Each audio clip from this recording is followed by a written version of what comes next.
Hello guys, so yeah, today we are gonna do a short recap of everything that we have done from first to six videos. ये एक summary है जहाँ पे हम लोग first video से लगा करके लास्ट कल तक अपन ने जो किया था सबका सब रिवाइज करने वाले। स्टार्टिंग फर्स्ट थिंग्स फर्स्ट, फटाफट से जाते हैं। फंडामेंटल्स ऑफ पार्टनरशिप, सबसे पहले आपको मैंने बताया था what is the meaning of partnership, definition of partnership, जहाँ पे मैंने बोला था टू और more people coming together for doing a business with a motive of earning profit. And यहाँ पे जो मैंने आपको अंडरलाइन करवाया था वो था कैरिड बाय वन और ऑल, एक्टेड फॉर ऑल। एक बंदा बिजनेस करे या सारे के सारे बिजनेस करें, रिस्पॉन्सिबल हर एक बंदा होगा। That's what the definition is. तो थर्ड पॉइंट जो है ना यहाँ पे, कैरिड बाय वन और ऑल, एक्टेड फॉर ऑल, ये इंपॉर्टेंट पॉइंट है। Definition is done. Second point, types of partners. मैंने 5 बोला था, 6 करवा दिया था। The very first one is active partner, जो एक्टिवली पार्टिसिपेट करता है बिजनेस मैनेजमेंट में, is a managing partner also. Second, sleeping partner. This is a partner which invests into the business. पैसा लगाता है, कैपिटल लाता है, बट कुछ काम नहीं करता यार, sleeping partner. Third one, partner by name. ये बंदा सिर्फ नाम देता, भाई मेरा नाम लो, पैसे कमाओ, क्या टेंशन है। तो this is a partner which gives the name to the firm. ठीक है। Next, partner by holding out. ये है ना, नाम नहीं दे रहा है, ये ऐसे एक्ट करता है ना कि भाई अपना बिजनेस उसका ही है, कि वो भी पार्टनर है, उन लोगों को जताता ऐसे है कि भाई मैं भी पार्टनर हूं यार। सो पार्टनर बाय होल्डिंग आउट, और डिनाई भी नहीं करता मैं पार्टनर नहीं। कोई पूछेगा तो पार्टनर है क्या, बोला हाँ मैं पार्टनर हूं। So this is called as partner by holding out. Next, partners for profits only, मतलब ये वो पार्टनर है जो सिर्फ प्रॉफिट्स में आता है। लॉस हुआ, बोलता भाई मेरे को मत पूछो कुछ भी, I am not responsible for the losses, I am responsible, I am not responsible, I am interested only in the profits. मतलब इसको प्रॉफिट चाहिए ही चाहिए। ठीक है। Next is the minor partner. Minor partner मतलब इसका 18 ईयर्स कंप्लीट नहीं हुआ है, पर फिर भी हम लोगों ने उसको पार्टनर बना दिया। There can be many reasons, कि लाइक जो गार्डियन है उसके पास बहुत पैसा है यार, उससे अपन पैसा निकाल सकते हैं, यहाँ पे बिजनेस में लगा सकते हैं। और भी बहुत सारे रीजन जिसकी वजह से हम लोग माइनर को पार्टनर बनाते हैं, right. But minor partner is a partner whose 18 year is not complete but he is entitled to the profits. That's the types of partners. 6, the next one was partnership deed. मैंने बोला था आप लोग को, partnership deed is a written agreement. हम लोग अगर partnership में आएंगे तो कुछ ना कुछ अग्रीमेंट बनाएंगे ना, कुछ ना कुछ अग्रीमेंट होगा हमारे बीच में। अभी वही अग्रीमेंट को हम लोग लिख देंगे। So it's a written agreement which contains all the rules and regulations that we're going to follow in our partnership. Do you understand this? Now the next time, not the next time, the next part is my partnership deed. What is partnership deed? मैंने आपको बताया था written agreement है। मैंने आपको example दिया था sister का, मेरी 2 बहनें, ये वो एंड ऑल दैट। आपको अगर इसमें से कुछ भी चीज समझ में नहीं आती है ना, मैंने डिस्क्रिप्शन में सारा का सारा लिंक डाल दिया है 1 to 6 वीडियोस का। आप वहां पे जाओ, डिटेल में देख लो क्या बोल रहा हूं मैं। यहाँ पे मैं खाली आपको रिवीजन करवा रहा हूँ, समरी दे रहा हूँ पूरे चैप्टर का, पूरा first unit of that chapter का।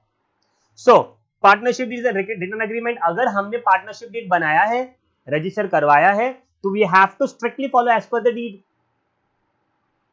है ना। बट अगर अपने डीड बनाया ही नहीं है, भाई हम लोग में बहुत ज्यादा अंडरस्टैंडिंग है यार, हम लोग कभी लड़ाई वड़ाई नहीं करेंगे, हम लोग आराम से बिजनेस करेंगे, कोई मगजमारी नहीं करने वाले हम लोग। तो हम लोग ने डीड बनाया ही नहीं, तो नाउ इन दिस केस ना हम लोग क्या करेंगे, हम लोग के पास में डीड नहीं होने की वजह से we are going to follow what the act says. अगर डीड नहीं बनाया तो पार्टनरशिप एक्ट है, तो पार्टनरशिप एक्ट जैसा बोलेगा अपने को वैसा करना पड़ेगा।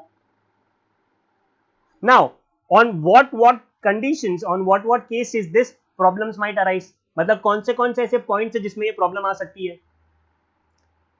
Here it is. सबसे पहला प्रॉब्लम आएगा पीएसआर में, प्रॉफिट शेयरिंग रेशियो में। अगर आपने पीएसआर बनाया है, मतलब आपने डिस्कस किया है अपने पार्टनर के साथ में, भाई हम लोग है ना अपना प्रॉफिट शेयरिंग रेशियो 1:1 रखेंगे, 2:1 रखेंगे, 1:4 रखेंगे, 3:4 रखेंगे, वॉट एवर। अगर आपने पार्टनरशिप डीड में लिख दिया तो you have to share as per the partnership deed. But आपने पार्टनरशिप डीड बनाया ही नहीं है, तो हम लोग जाएंगे लॉ के पास में। अपना लॉ क्या बोलता है, लॉ बोलता है एचएलए इक्वली बांट दे। 2 पार्टनर है तो 1:1, 3 पार्टनर है तो 1:1:1। क्लियर है। Next, second part is interest on capital. अगर पार्टनरशिप डीड में लिखा हुआ है कि मुझे इंटरेस्ट ऑन पार्टनर्स कैपिटल देना है, सो भाई तुमको कोई ऑप्शन ही नहीं है, देना ही पड़ेगा। बट अगर आपने डीडी नहीं बनाया, अपन लॉ के पास में जाएंगे, लॉ को बोलेंगे देखो देखो हम लोग को इंटरेस्ट बांटना है, बट ये बांट नहीं दे रहा दूसरा पार्टनर, तो क्या बोलेंगे, लॉ बोलेगा चुप बैठ, दादा आवाज नहीं करने का, तेरे को बहुत झल्ला है ना ये इंटरेस्ट लेने का, तो तेरे को पार्टनरशिप डीड बनाना चाहिए था, उसमें लिखना चाहिए था, नहीं लिखा ना, अभी चुप बैठ, नहीं मिलेगा। सो लॉ एकदम हाथ झटक देता है, बोला कि भाई नहीं देना है, प्रॉफिट चुपचाप बांटो, घर पे जाओ। Third point, interest on drawings, again the same thing, अगर पार्टनरशिप डीड में लिखा है तो देना पड़ेगा, नहीं लिखा है तो लॉ के पास जाएंगे, लॉ क्या बोलेगा, चुप बैठ, नहीं देना, कुछ भी नहीं, घर पे बैठो, प्रॉफिट्स लो, घर पे जाओ। एकदम क्लियर है। Next, then we have partner to salary, commission to salary, तो ये सब के अंदर भी सेम है, पार्टनरशिप डीड में लिखा है तो देना पड़ेगा, अगर पार्टनरशिप डीड नहीं बनाया, उसमें नहीं लिखा है तुमने, लॉ के पास भाग देंगे, लॉ बोलेगा एक चुप बैठ, घर पे जा, प्रॉफिट को डिवाइड कर, खत्म कर। लॉ है ना, अपना हाथ झटक देता है, लॉ क्या बोलता है, अगर उसको बोलेंगे ना कि भाई देना पड़ेगा, तो उसको अपने को सजेशन भी देना पड़ेगा, भाई कितना है, फिर लॉ को बैठ के कैलकुलेट करना पड़ेगा। लॉ बोलता है भाई मेरे पास और भी बहुत सारे काम है, तू घर पे जा, ठीक है। तो that's what the thing is. The last one, interest on partners loan, तो यहाँ पे अपना लॉ जो है ना वो क्या बोलता है, यहाँ पे प्रोटेक्ट कर रहा है पार्टनर को। लॉ बोल रहा है कि अगर आपने पार्टनरशिप डीड में लिख के दिया है तो भाई आपको पार्टनरशिप डीड के हिसाब से करना पड़ेगा, बट अगर आपने पार्टनरशिप डीड नहीं बनाया है, देन टू, अगर इंटरेस्ट ऑन पार्टनर्स लोन है, तुमको 6% पर एनम सिंपल इंटरेस्ट देना ही पड़ेगा। This is what law says, and यहां पे आप उसको सुपरसीड भी नहीं कर सकते उसको, इसके आगे कुछ नहीं होगा, क्योंकि लॉ ही बोल रहा है, डीड में नहीं है तो लॉ के पास गए थे, लॉ बोल रहा है उसको, उसके आगे कहां जाओगे। सो लॉ क्या बोलता है, 6% पर एनम सिंपल इंटरेस्ट, ये पांचों पांच, ये चारों चार वर्ड मेरे को चाहिए, 6% per annum simple interest. You understand this, ये आपको फिल इन द ब्लैंक्स में आता ही है, ये फेवरेट है उसका, दो पार्टनरशिप डीड है या नहीं है, आपको इंटरेस्ट ऑन पार्टनर्स लोन तो देना पड़ेगा। डन। इसके अंदर कोई डाउट्स है तो उसका डिटेल में वीडियो मैंने डाल दिया इन पार्ट 3 आई गेस, देख लेना। Next part, interest on capital. अच्छा, इंटरेस्ट ऑन कैपिटल बहुत ही सिंपल था, इसमें मैं क्या बोला था, आप जितना पैसा लाओगे उतना आपको इंटरेस्ट मिलेगा। अगर आपने स्टार्टिंग के ईयर में बिजनेस के अंदर पैसा लेके आए थे तो आपको इंटरेस्ट पूरे 12 महीने का मिलेगा कैपिटल पे। अगर आपने कुछ एडिशनल कैपिटल लेके आए हो in the middle of the year, तो मिडिल ऑफ द ईयर से आपको इंटरेस्ट मिलना चालू होगा। अगर आपने बिजनेस में पैसा लाए हो फ्रॉम जुलाई, तो अपना ईयर एंडिंग है मार्च, तो हम लोग जुलाई से मार्च तक का इंटरेस्ट कैलकुलेट करेंगे। सो ओपनिंग कैपिटल पे तो 4 ईयर का इंटरेस्ट मिलेगा उसको, बट जो एडिशनल कैपिटल है ना, वो एडिशनल कैपिटल पे आपको क्या मिलेगा मालूम है, जितना महीना अपन ने पैसा रखा था उतने महीने का इंटरेस्ट मिलेगा। Are you very clear with this, ये समझ में आ गया, so good. Next, interest on drawings के अंदर मैंने आपको कैलकुलेशन सिखाया था, देखो ये वाला, जहां पे मैंने आपको मैथमेटिकली कुछ प्रूव किया था कि क्यों interest on drawing 6%, 6.5% and all that होता है, तो मैंने आपको डिटेल में वहां पे बताया था। अगर आपको वो लॉजिक जानना है तो भाई डिस्क्रिप्शन में लिंक दे दिया, देख लो। बट आप अगर सब कुछ देख चुके हो तो मैंने आपको यहाँ पे एक छोटा सा शॉर्टकट बना के दे दिया था कि if your interest, if your drawings is fixed and the duration is fixed, तो अगर आप पैसा निकाल रहे हो मंथली, अगर आप पैसा निकाल रहे हो मंथली, तो आप क्या करो, अगर आपने मिड में निकाला है पैसा तो आप 6% दे दो, कोई टेंशन नहीं है। बट अगर आपने बिगिनिंग में निकाल लिया है मंथ के, तो आप क्या करो, 0.5 ऐड कर दो यहाँ पे, एंड अगर आप एंडिंग में कर रहे हो तो यहाँ पे माइनस कर दो 0.5, खाली आपको 0.5 याद रखना है अभी यहाँ पे। बट सर मेरे को वो भी याद नहीं रहता, अरे तो टेंशन भाई है ना, मैं तेरे को एक शॉर्टकट देता हूँ। मंथली मतलब क्या, कि हर महीने, मतलब हर एक ड्राइंग्स के बीच में गैप कितने महीने का है, 1 महीने का। सो अगर 1 महीने का गैप है तो डिवाइड बाई 2 कर देना, क्या आता है इसका आंसर, 0.5। मिड का तो आपको पता ही है, मिड का तो अपने को पता ही है ना, 6 है, अगर बिगिनिंग का है तो प्लस 0.5, एंडिंग का है तो minus 0.5, so that is 6.5 and that is 7.5, नहीं 5.5, ठीक है, खत्म हो गया। नेक्स्ट इज क्वार्टरली, ये क्वार्टरली भी कभी कभी अपने को पूछता है, तो क्वार्टरली के अंदर भी क्या, मिड में तो 6 ही होगा, इसमें कोई टेंशन नहीं है अपने को, ये तो 6 ही रहने वाला है।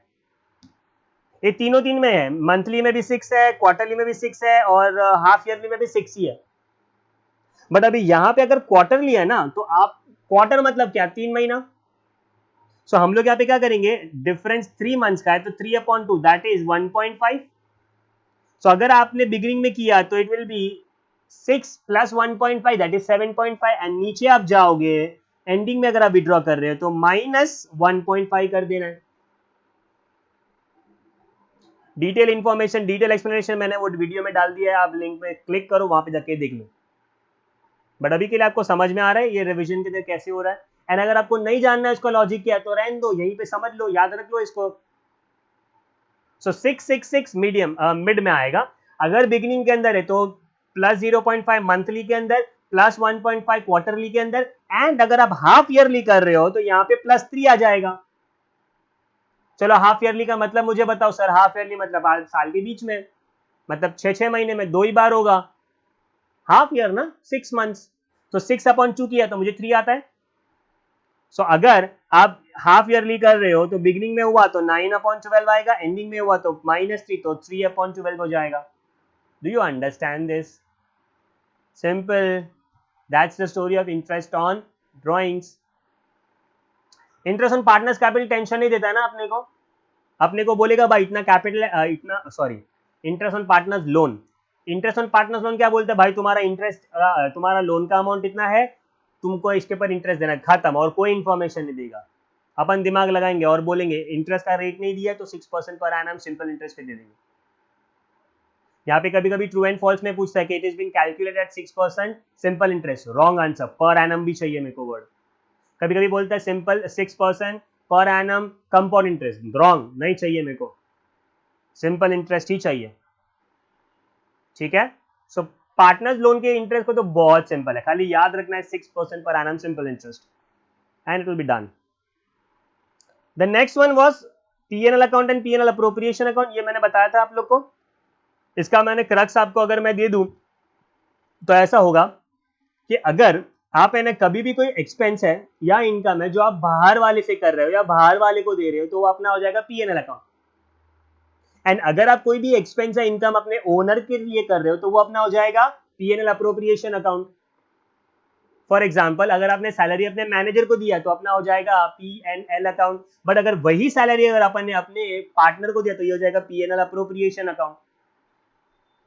अगर इंटरेस्ट अपन ने बाहर वाले को दिया तो ये अपना हो जाएगा interest profit and loss account, but यही इंटरेस्ट अगर अपन ने अपने पार्टनर्स कैपिटल पे दिया तो ये हो जाएगा अपना अप्रोप्रिएशन अकाउंट। बस यहाँ पे ध्यान में ये रखना है, everything and anything related to the partners is your partner expense and income is going in the P&L appropriation account except partners loan। Interest on partners loan ही ऐसा चीज है जो हम लोग क्या करते हैं P&L अकाउंट में लिखते हैं, because whenever a partner gives a loan to the firm तो उसका intention is not earning profits, उसका intention is to earn the interest. तो खाली पार्टनर्स लोन के टाइम पे वो आउटसाइडर बन जाता है, सो मुझे उसके ऊपर क्या दे देना उसको compulsorily interest. Are you understanding it? पक्का वाला। This is all the thing that you have to know about the fundamentals of partnership. Now coming to the very last part of this is preparation of the capital account. इसमें दो methods है मेरे पास में, one is fix capital method, the other one is fluctuating capital method. Fix capital, fluctuating capital. Fix capital क्या होता है कि हम लोग यहाँ पे ये सोच रहे हैं कि हमारा कैपिटल का जो अमाउंट है ना वो फिक्स्ड ही रहेगा। साल के स्टार्टिंग में मैंने 1 लाख रुपए बिजनेस में लाया था, तो साल के अंत में मुझे बिजनेस के अंदर मेरे को प्रॉफिट हो, ड्रॉइंग्स हो, इंटरेस्ट ऑन कैपिटल फलाना हो, ढिमकाना हो, कुछ भी हो, मेरे को अपना कैपिटल 1 लाख रुपीज ही दिखना चाहिए। I don't want any rise in my capital, I don't want any reduction in my capital. So capital account क्या बोलते हैं, 1 लाख ही रहेगा पूरे साल भर में। तो सर आप बाकी के ट्रांजेक्शन का इफेक्ट दोगे कहां पे? प्रॉफिट हुआ कहां लिखोगे, ड्रॉइंग्स हुआ कहां लिखोगे, इंटरेस्ट ऑन कैपिटल हुआ कहां लिखोगे आप? सो ये सारी की सारे आइटम है ना, हम लोग एक और अकाउंट ओपन करेंगे and that account name is known as partners current account. All that transaction that we are earlier doing in your capital account will now be posted to the current account। अभी कहां पे post करोगे आप? Current account में। ठीक है। Now current account के अंदर अगर करंट अकाउंट का बैलेंस जो है, करंट अकाउंट का balance it can be debit, it can be credit, कुछ भी हो सकता है, ठीक है। अगर क्रेडिट बैलेंस है तो क्रेडिट साइड पे लिखेंगे, अगर डेबिट बैलेंस है तो डेबिट साइड पे लिखेंगे opening balance. Interest on capital credit में जाता है पार्टनर्स करंट अकाउंट में, इंटरेस्ट ऑन ड्रॉइंग्स डेबिट में जाता है, सैलरी टू पार्टनर क्रेडिट में जाता है, नेट प्रॉफिट क्रेडिट में जाता है, नेट लॉस डेबिट में जाता है, ठीक है। तो ये सारे के सारे आइटम्स है जो आप लोग को ध्यान में रखना है। And then will close this account, partners current account close करेंगे। You can get a balancing figure on the debit side, you can get a balancing figure on the credit side. अगर आपने ज्यादा ड्राइंग्स कर दिया, अगर drawing ज्यादा है तो भाई करंट अकाउंट का डेबिट बैलेंस आ जाएगा मेरे को। अगर आपने ड्राइंग ज्यादा नहीं किया है तो normal current balance, credit balance आ जाएगा। Have a look at this. चलो तो मत जाओ, ये रहा आपका partners capital account and current account, ये साइड वाला बता रहा हूं मैं आपको। दिस वन दिख रहा है आपको यहाँ पे फर्स्ट वाले कॉलम में पार्टनर्स कैपिटल अकाउंट भी है, पार्टनर्स करंट अकाउंट भी है। अगर capital account fix capital method है तो कैपिटल सेम टू सेम वैसे ही रहेगा, करंट अकाउंट में सारे के सारे आइटम्स जाएंगे। Now come to the fluctuating capital method. Fluctuating capital method एकदम सिंपल है। ये क्या बोलते हैं मालूम है भाई, जो भी प्रॉफिट है, जो भी ड्रॉइंग्स है, जो भी इंटरेस्ट, सब कुछ मेरे को दे दो ना यार, कोई अलग अलग अकाउंट बनाने की जरूरत नहीं है, सबका सब डाल दो कैपिटल अकाउंट में। तो यहाँ पे कैपिटल का amount will keep on changing, बार बार ऊपर नीचे होता रहेगा। That's why that method is called as fluctuating capital method. Are you understanding this thing? That's it. So boss, this was the revision from 1 to 1st to 6 videos. Short में एक बार दे दिया मैंने आपको। I am very grateful to you कि आप लोग पहले से ये वीडियोस देख रहे हो, एंड आज 6th वीडियो में मैंने आपको पूरा रिवाइज करवा दिया। तो अभी आपको हर एक वीडियो को देखने की जरूरत नहीं है, हर एक वीडियो में आपको डिटेल में एक्सप्लेन किया है। अगर आपको रिवीजन करना है ये वीडियो देख लो। अब ये वीडियो पे आप स्टार मार्क करके रख दो, आप अपन ये शेयर वेयर करके आपके डाउनलोड में स्टार मार्क करके रख दो, ताकि आपको कभी भी रिवीजन करना है यूनिट 1 का तो इसको देख लेना है, सब रिवीजन हो जाता है, ठीक है। चलो, so I will see you next time with a new topic. Till then you take care of yourself, stay home and please be safe. चलो।